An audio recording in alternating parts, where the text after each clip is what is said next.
전능하사 천지를 만드신 하나님 아버지를 내가 믿사오며 그 외아들 우리 주 예수 그리스도를 믿사오니 이는 성령으로 잉태하사 동정녀 마리아에게 낳으시고 본디오 빌라도에게 고난을 받으사 십자가에 못 박혀 죽으시고 장사한 지 사흘 만에 죽은 자 가운데에서 다시 살아나시며 하늘에 오르사 전능하신 하나님 우편에 앉아 계시다가 저희로서 산자와 죽은 자를 심판하러 오시리라. 성령을 믿사오며 거룩한 공예와 성도가 서로 교통하는 것과 죄를 사하여 주시는 것과 몸이 다시 사는 것과 영원히 사는 것을 믿사옵나이다. 아멘. 하나님 말씀 로마서 12장 2절 되겠습니다. 신약의 로마서 12장 2절 말씀 읽겠습니다.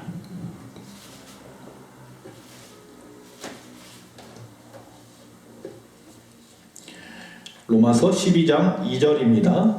너희는 이 세대를 본받지 말고 오직 마음을 새롭게 함으로 변화를 받아 하나님의 선하시고 기뻐하시고 온전하신 뜻이 무엇인지 분별하도록 하라. 아멘.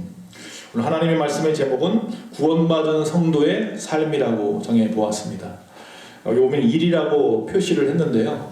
그것은 이제 다음에 계속해서 이어서 이제 말씀을 보려고 하는 것입니다. 로마서 전체는 크게 셋으로 나눠집니다. 1장에서 8장, 9장에서 11장, 그리고 12장에서 16장 이렇게 셋으로 구분됩니다. 1장에서 8장까지는 로마에 보낸 이 편지 중에 바울이 이 구원론에 대해서 이야기를 하고요. 그리고 이 9장에서 11장까지는 개인적인 문제, 즉 이스라엘 백성들, 자기의 고향, 자기의 민족인 이스라엘 민족의 구원에 대한 문제를 또 서술합니다. 그리고 이제 우리가 지금 읽었던 12장부터 시작해서 마지막 16장까지의 내용은 이제 앞에 구원론에 의해서 구원받은 자들, 즉 구원받은 성도의 삶은 그럼 구체적으로 어떻게 살아야 되는지에 대해서 서술하고 있습니다. 그러니까 오늘은 12장과 13장 부분에서 볼 거고 다음에 기회가 되면 이제 14장, 15장 부분에서 또 보도록 하겠습니다. 오늘 5가지에 대해서 한번 생각해 보려고 하는데요. 그 첫 번째가 바로 우리의 몸을 거룩한 산제물로 드리라라는 겁니다. 우리가 구원받은 성도로서 어떻게 살아야 되느냐? 우리의 몸을 하나님 앞에 거룩한 산제물로 드려야 한다. 우리 12장 1절 말씀을 한번 읽어보겠습니다. 다 같이 읽어보겠습니다. 시작. 그러므로 형제들아 내가 하나님의 모든 자비하심으로 너희를 권하노니 너희 몸을 하나님이 기뻐하시는 거룩한 산제물로 드리라. 이는 너희가 드릴 영적 예배니라. 이렇게 말씀하고 있습니다.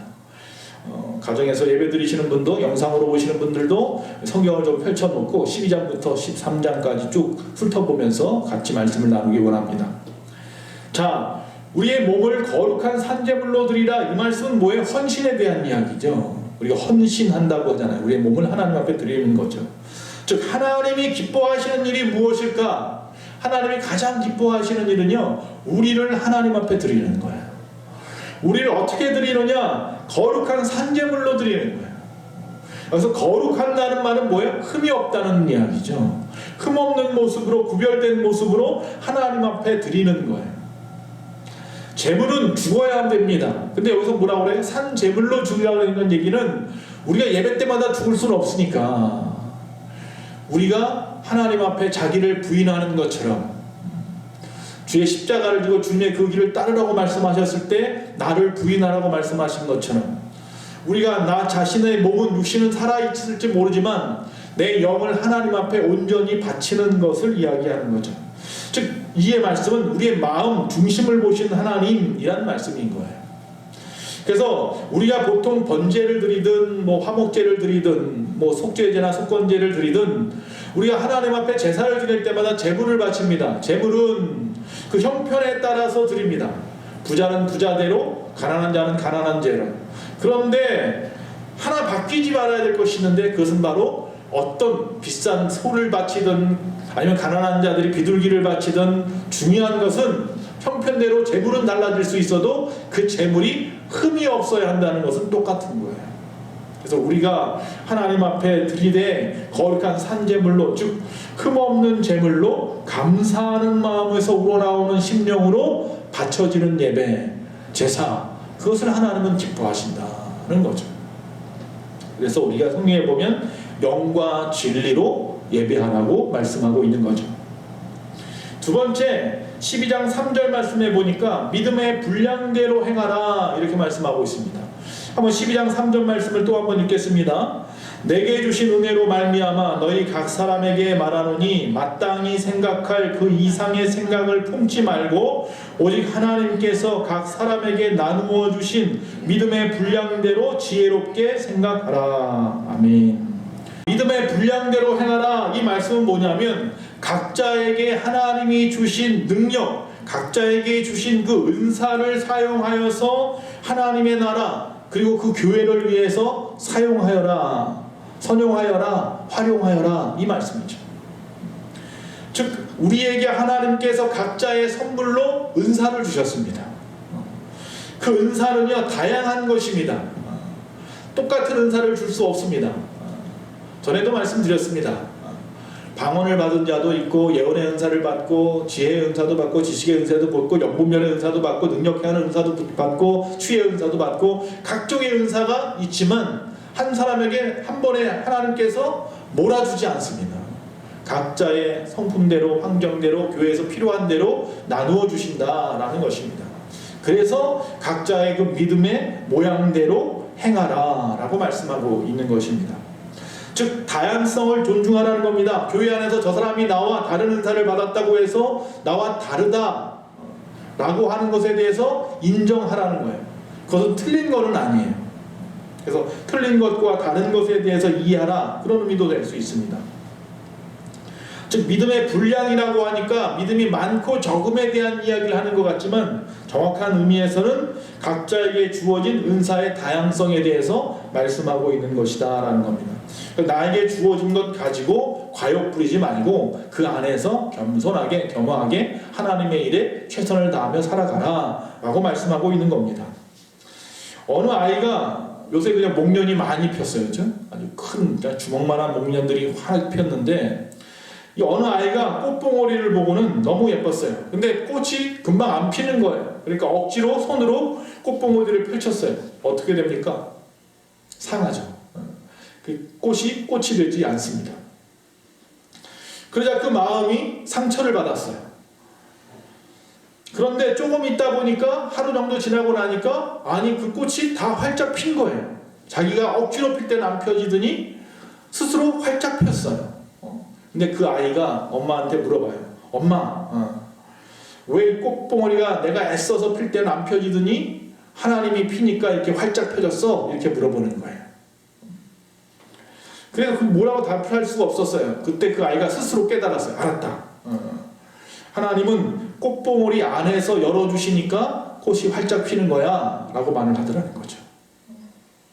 외부에서 어떤 영향을 갖다가 주어서 되어지는 것이 아니라 하나님이 우리 안에서 일하심으로 되어진다는 거예요.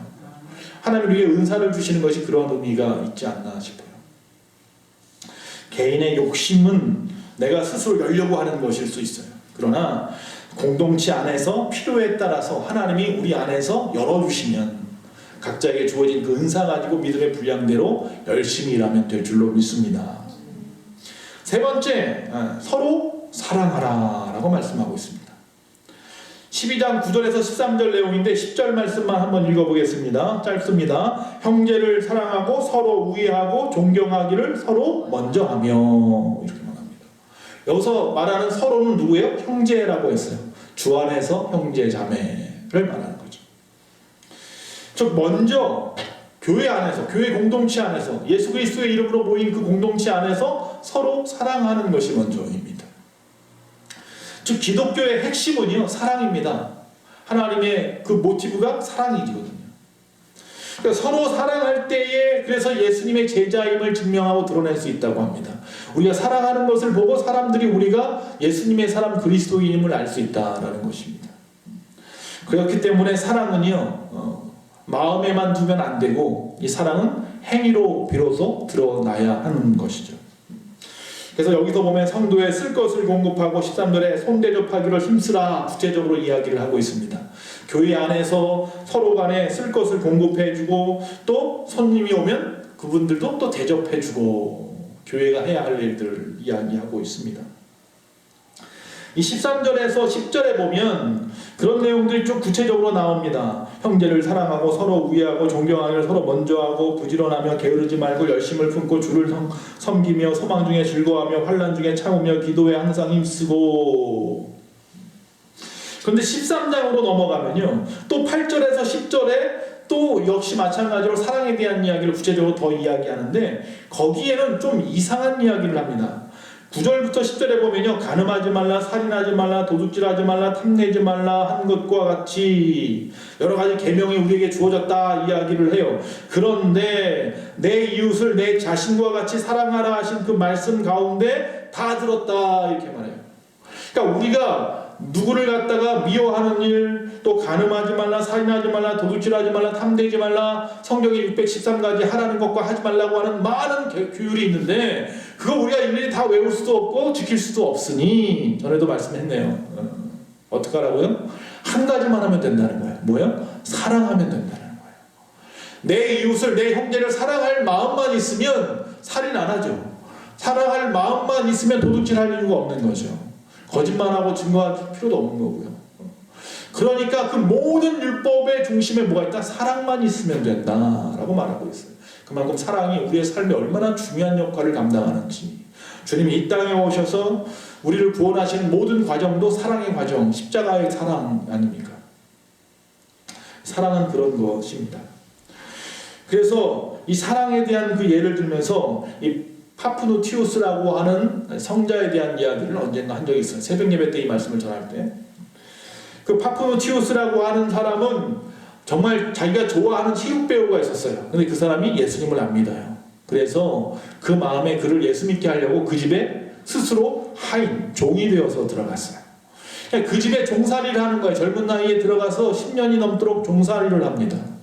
그러면서 그에게 복음을 전했고 결국 그가 복음을 받아들이고 회개한 때야 비로소 종살이에서 풀려나게 된 거예요. 그리고 나왔어요.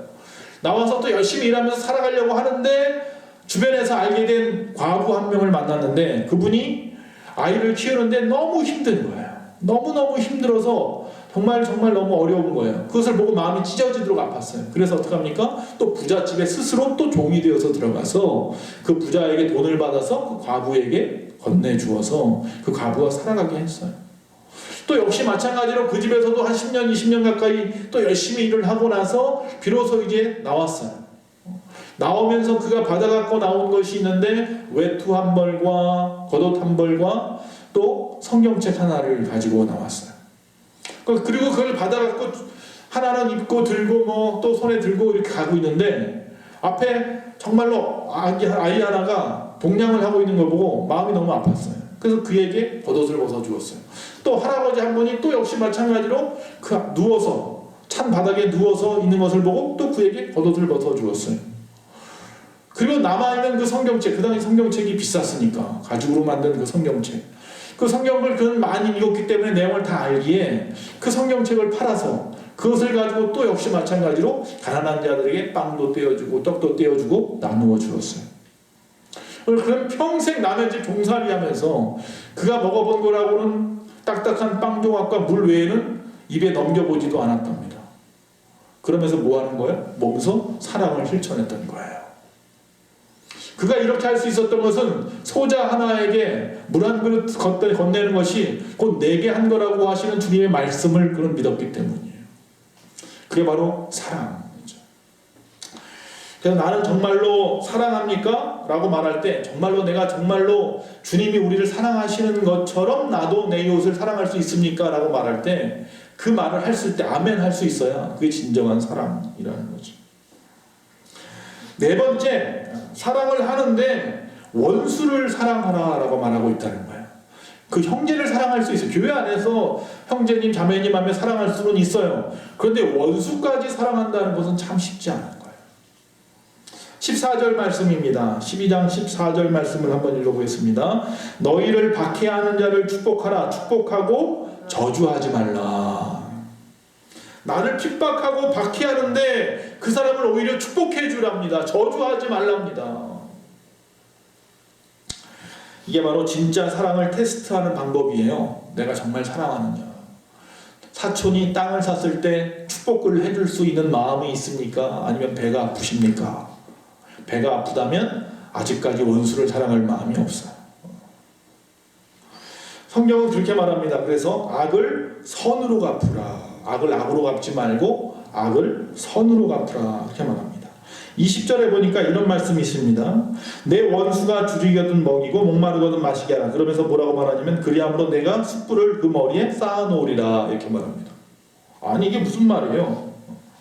악을 선으로 갚으라는 얘기예요. 악을 선으로 갚으라. 그리하면 네가 숯불을 갖다가 너의 그 핍박하는 자 그 원수의 머리에 쌓아놓는 것과 같다라고 말을 해요.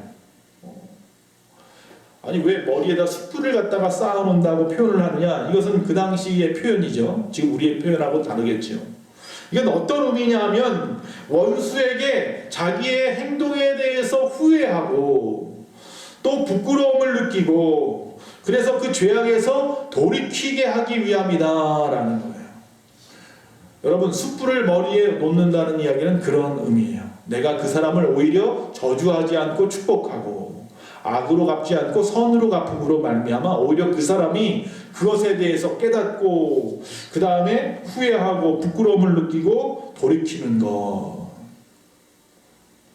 오늘 뭐 엠번방인가 뭔방방인가 그 사람도 보면 아주 머리 딱 곧도 세우고 말이죠. 유명한 사람 자기가 잘 안다는 것처럼 말이죠. 사람을 막 함부로 이름을 불러내면서 아직 머리에 숯불을 올려놓지 못한 것 같아요. 여러분 원수를 사랑하라고 말합니다. 쉽지 않을 겁니다. 그러니까 우리에게는요 자유가 있어요. 믿음을 가지고 구원받은 자는 저 천국의 소망을 가지고 살기 때문에 이 땅에 내 몸은 있지만 우리가 그 모든 것을 다 초월할 만한 자유함이 있단 말이죠. 그러나 우리 주변에 힘들고 어려운 자들, 예수님을 알지 못하는 자들이 있다면 그들이 시험에 들거나 그들이 하나님 앞에 나오지 못하지 않도록 항상 그들을 사랑하는 마음으로 내 자유를 조금 더 포기할 수도 있어야 돼요. 그 자유라고 하는 것하고 사랑이라는 것 사이에 항상 우리는 긴장감을 가지고 있어야 되죠. 원수를 사랑하는 건 쉽지 않을 겁니다. 왜? 내가 누려야 될 것을 포기해야 될 수도 있어요. 내가 또 손해를 봐야 할 수도 있기 때문인 거죠. 다섯 번째 13장 1절에 권위에 대해서 순종하라 이렇게 말씀하고 있습니다. 권위에 대해서 순종하라. 한번 읽어보면 13장 1절에 각 사람은 위에 있는 권세들에게 복종하라. 권세는 하나님으로부터 나지 않음이 없나니 모든 권세는 다 하나님께서 정하신 바라. 여기서 뭐 위에 있는 권세 그러니까 저 하늘에 있는 권세가 아니라 나보다 높은 자리에 있는 권세를 말하는 거예요. 자, 바울도 보면요 성경에 그 당시 노예제도가 있었잖아요. 그러나 그 노예들을 갖다 해방시키려 하지 않습니다. 오히려 노예들에게 그 상전에게 복종하라고 말을 하고 있습니다. 그러면 바울은 노예 해방에 대한 마음이 전혀 없는 사람이냐? 아니요. 그도 그들을 갖다 자유를 주고 싶은 마음이 굴뚝 같았을 거예요. 그러나 혹이라도 그 일 때문에 그들을 자유롭게 한다고 하는 일들 때문에 오히려 그들이 더 어려움을 당하고 속박당할 수 있고 오히려 그 권세를 가진 자들 그 주인들이 그들도 복음을 받아들이고 구원받아야 할 존재인데 하나님으로부터 더 멀어질 수 있기에 그 부분에 대해서는 하나님 앞에 맡겨놓은 것뿐이에요. 권세라는 것이 있어요. 이 권세의 근원이 그런데 오늘 말씀해 보니까 하나님으로부터 왔음을 너희가 알아라 라고 말하고 있어요. 그러니까 세상의 모든 영역에 세워진 모든 권위는 하나님이 주지 않았으면 하나님이 허락하지 않았으면 어떤 권위도 이 땅에 세워져 있지 않아요. 그래서 뭐라고요? 그래서 그 권위에 순종하라 라고 말합니다. 국가가 선하든지 국가가 악하든지 하나님의 주권 하에서 이루어진 것이기 때문에 이 하나님의 도구로 하나님이 사용하시는 거예요. 그걸 인정하라라는 거예요. 예를 들면 애굽 같은 경우죠. 이집트 같은 경우죠. 바로 왕이 그러잖아요. 이스라엘 백성들을 갖다가 억압하고 노예 부려먹고 말이죠. 10번의 재앙을 내려도 움직이지도 않고 말이죠. 결국 마지막에 장자가 죽고 나서야, 죽음의 그림자가 드리워서야 그제서야 놓아주지요. 이것은 오히려 하나님께서 이스라엘 백성들을 향한 가르침이었고요. 그들을 구원하시는 것이 하나님이심을 갖다 드러내기 위한 방법이었고요. 거기에 애국과 바로왕이 하나님이 주신 권위를 가지고 하나님의 도구로 사용되어졌던 것뿐인 거죠. 이스라엘 백성들이 바벨론에 70년 동안 포로 생활했던 일도 마찬가지인 거예요. 하나님께서 하박국서에서 말하는 것처럼, 성경의 많은 선지서들을 통해서 말하는 것처럼, 말씀하시는 것처럼 이스라엘 백성들을 하나님께서 완전히 다 몰살시키고 멸망시키려고 바벨론의 포로로 가게 한 것이 아니라 돌이키게 하기 위해서 바벨론이라고 하는 세상 권력을 사용하시는 거죠. 이처럼 모든 권세를 하나님이 이 땅에 허락하신 것은, 이 땅에 나쁜 권세든 좋은 권세든 선이든 악이든 간에 혼돈을 위한 것이 아니라 오히려 하나님의 사람을 세우기 위한, 하나님의 역사를 이뤄가기 위한 질서를 위한 것이다 라는 거예요. 지금 바울은 그 얘기를 하고 있어요. 그런데 여기서 또 하나 생각할 것은, 그러나 우리가 그 권위에 복종하는 것이 맹종하라는 것은 아니라는 거예요. 이게 또 무슨 말이냐면, 세상 권력이 하나님의 뜻하고 부딪힌다면 어떡하겠습니까? 지금 우리가 생각할 때 코로나19로 인해서 교회들마다 예배드리지 마라, 사회적인 거리를 두고 여러 가지 제약 조건을 두면서 만약에 그 안에서 확진자가 나오면 구상권을 청구해서 한 사람당 몇 천만 원꼴로 이렇게 또 청구를 하게 되는 그런 일들을 하겠다고 엄포를 놓죠. 그러니까 몇몇 교회들에서는 종교 탄압이니 막 하면서 난리가 났어요. 그건 제 생각일 수도 있을지 모르지만 오늘 말씀에 빗대어서 생각할 때 하나님께서 주시는 권위들이 그들에게 있어요. 그것이 우리를 악함으로 만들어서 우리를 갖다가 이 하나님을 온전히 못 믿게 만드는 거라면 그 부분에 대해서 우리가 맹종하면 안 되죠. 그러나 그렇지 않아요.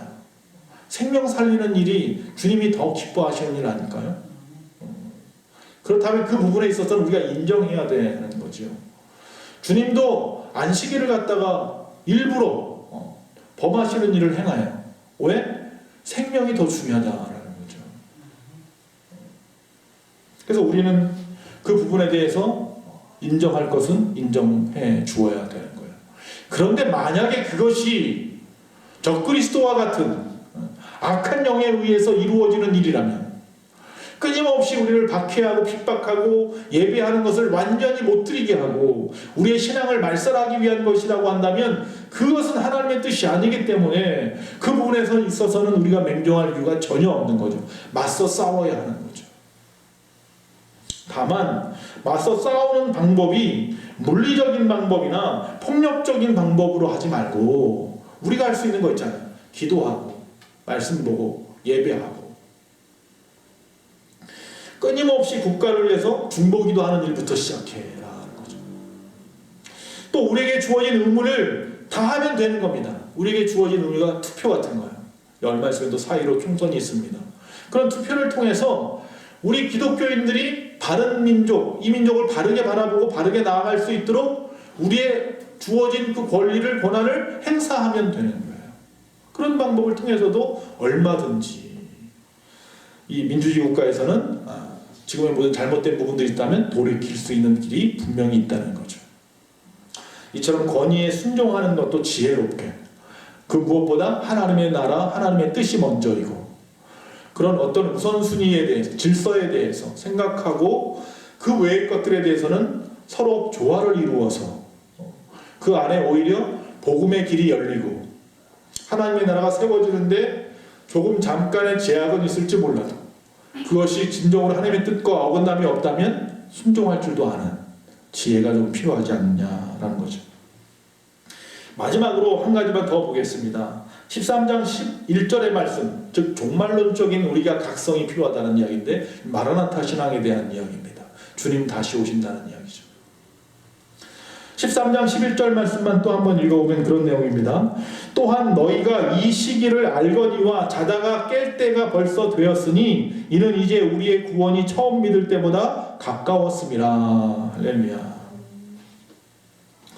지금이 어떤 때인지를 인식하며 살아가야 한다는 겁니다. 그냥 물 흘러듯이 흘러가면 된다라고 하지 말고 내가 지금 있는 지금 이곳, 지금의 이 시기, 이 장소, 이 환경, 이 모든 상황들을 갖다가 똑똑히 돌아볼 줄 알아야 된다. 세상 사람들조차도 말세라고 말을 합니다. 오늘같이 엠번방 사건처럼 그런 사건이 아니더라도 코로나19와 같은 이런 엄청난 사건이 아니더라도 이미 이전부터 우리는 말세라고 말합니다. 주님이 이 땅에 오셔서 십자가에 못 박혀 죽으시고 부활 승천하신 그 순간부터 이미 이 땅은 말세였습니다. 주님이 다시 오실 때까지 말세입니다. 이처럼 암흑이 깊어지고 있음을 우리가 누구나 다 알고 있고 이해하고 그 부분을 갖다가 다 합당하다고 말을 합니다. 이처럼 암흑이 깊어지면 깊어질수록 그러나 그 반대적으로 새벽이 가까웠음을 또 우리가 인식해야 된다는 사실입니다. 그래서 지금은 믿음의 눈으로 지금의 시기를 바라볼 수 있어야 됩니다. 자, 13장 12절에 보면 그래서 우리가 어떻게 해야 되느냐, 어둠의 일을 벗고 빛의 갑옷을 입으라 이렇게 말하고 있습니다. 또 13절에 보니까 방탕하지 말며 술 취하지 말라 또 이렇게 말하고 있습니다. 또 14절에 보니까 예수 그리스도로 옷 입고 육신의 일을 극복하라 이렇게 말하고 있습니다. 어둠의 일을 버리라, 빛의 갑옷을 입으라. 지금이 어둠의 시기이지만 이제 얼마 남지 않았어요. 주님 오실 날이 멀지 않았기에 이제 지금은 이 어둠의 옷을 좀 벗고 빛의 갑옷을 입어야 될 때인 거예요. 방탕하지 말고 술 취하지 말고 세상에 취하지 말고 세술에 취해야 될 때가 왔어요. 이제는 성령 충만함으로 살아가야 할 때입니다. 우리의 삶이 하나님의 영광과 나라를 세우느냐 아니면 하나님의 나라와 영광을 훼손시키느냐 그 가운데 지금 서 있어요. 그래서 우리의 삶이 어떤 삶이어야 되는지 스스로 잘 돌아보아야 하는 거죠. 예수 그리스도로 옷을 입어라. 그래서 육신의 일을 극복하라. 자, 우리가 육신을 입고 살다 보니 어쩔 수 없이 육신의 일을 먹어야 살고 입어야 살고 자야 살고 세상과 더불어 같이 살아야 되기 때문에 육신의 일을 도모할 수밖에 없는데 그 모든 상황 속에서 예수 그리스도로 옷을 입고 육신의 일을 갖다 도모해도 도모하라는 이야기예요. 예수 그리스도로 옷을 입으라는 얘기는 내가 드러나지 않도록 하라는 얘기잖아요. 나를 가리라는 거죠. 뭐로? 예수 그리스도로. 예수의 보혈의 피로 덮어야 되는 거죠. 그래서 예수님만 의지하라는 이야기고 예수님 말씀으로 이 땅에 오신 예수 그리스도의 그 말씀을 순종하며 살라는 이야기고 마지막 성령을 부어주신다 하셨으니 다른 보혜사이신 성령으로 충만하게 살아가라는 말씀이기도 한 거죠. 이것이 바로 우리가 이 땅의 성도로서의 삶의 모습입니다. 이 외에 몇 가지가 더 있는데 그 부분은 나중에도 다시 한번 생각해 보도록 할 것입니다. 말씀을 마치면서 성숙한 신앙인으로 살아가는 사람들을 갖다가 우리가 이제 주변의 일반화적인 사람들이 이 연구 논문을 통해서 이야기 물어봤어요. 설문을 했어요. 어떤 사람이 성숙한 그리스도인 같습니까? 8가지를 이야기했다고 합니다. 그 첫 번째가 뭐냐면 하나님의 구원에 대한 확신을 가지고 살아가는 자, 즉 구원받은 자라는 확신이 있는 사람들. 두 번째는 그래서 감사하는 삶을 사는 사람. 세 번째는 그 삶과 그 신앙에 일치가 되는 사람. 따로따로가 아니라. 네 번째는 영적으로 날마다 성숙하고 성장하기 위해서 노력하는 사람. 그냥 시간이 흘러가는 대로 있는 것이 아니라. 다섯 번째는 뭐냐 하면 형제나 동료, 이웃의 영적 성장을 돌보아주는 사람. 자기만이 아니라 이웃까지도. 여섯 번째는 모든 편견과 차별 없이 이웃의 행복을 위해서 노력하는 사람. 일곱 번째는 사회 정의를 위해서 애쓰는 사람. 마지막 여덟 번째는 모든 사람과 모든 것을 사랑으로 대할 줄 아는 사람이라고 합니다. 저 앞에서 말한 네 가지는 하나님과 나의 관계예요. 뒤에서 말한 네 가지는 이웃 사랑에 대한 말씀이죠. 그것이 성도들의 삶의 가장 근본. 예수님조차도 말씀하신 거잖아요. 하나님을 사랑하고 내 이웃을 사랑하라. 그것이 바로 저와 여러분의 삶의 모습이어야 합니다. 그래서 지금 어려운 코로나19 상황 속에서 하나님을 사랑하시고 또 이 상황 속에 신음하고 어려워하는 자들을 외면하지 마시고 내 이웃을 돌아보는 이상한 나라라고 그러잖아요. 우리나라를 그 안에는 뭐 사람들이 이야기를 참 우리나라 이상한 나라라고 하는데 저는 이상한 나라가 아닌 거예요. 이 나라가 이렇게 되기에는 그 안에 우리 예수 믿는 사람들의 그 사랑의 모습들이 빛이 되었고 소금이 되어서 드러나는 것이기 때문이에요. 그래서 우리나라는 이상한 나라라면 그건 맞는 말이고요. 잘 이겨내십시오. 건강하십시오. 모살에도 벌써 4번째 확진자가 나왔다고 하지만 제가 오다 보니까 저기 콜마트 문을 닫았더라고요. 확진자가 왔다 갔나 봐요. 그래서 당분간 쉰다 그러고 방역했다 그러고 써붙여놨더라고요. 우리 주변에 멀지 않은 가까운 곳에 그런 일들이 있지만 그래도 우리 정말로 더 열심히 믿음 생활해야 될 줄로 믿습니다. 교회에 나오지 못하더라도 제가 할 줄도 모르는데 어설픈데도 이렇게 유튜브 올리잖아요. 저는 그거 유튜브 올리면서 처음 알게 된 게 뭐냐면요, 유튜브를 평균 몇 분 봤는지를 알 수 있더라고요. 그러니까 제가 1시간짜리를 올렸는데 몇 명이 봤는지는 조회수가 나오잖아요. 보통 뭐 70명, 60명 이렇게 올린단 말이에요. 근데 평균 시청 시간이 나오는데 보통 10분이 안 넘어요.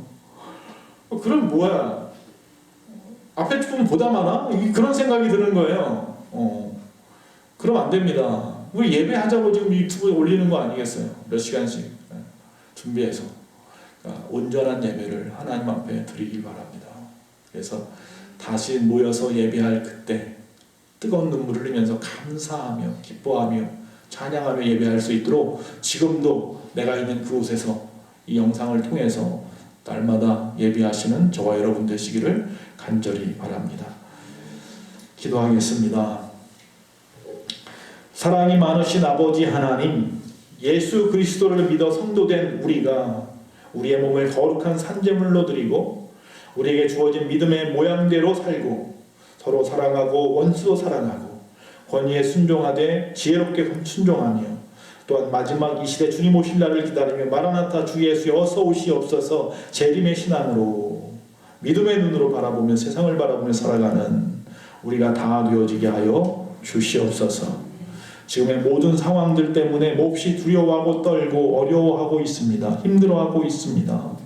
내 백성이 악한 길에서 떠나 내 얼굴을 구하면 하늘에서 듣고 그들의 죄를 사하고 그들의 땅을 고쳐주신다고 하셨사오니 성령이여 이 땅에 창궐하고 있는 모든 전염병을 막아 주시옵시고 이 나라를 고쳐 주시옵시고 정말로 주님이 원하시는 새로운 모습으로 세워 주시옵소서. 교회가 교회다워지게 하여 주시옵소서. 바라며 우리 주 예수님의 이름으로 기도합니다.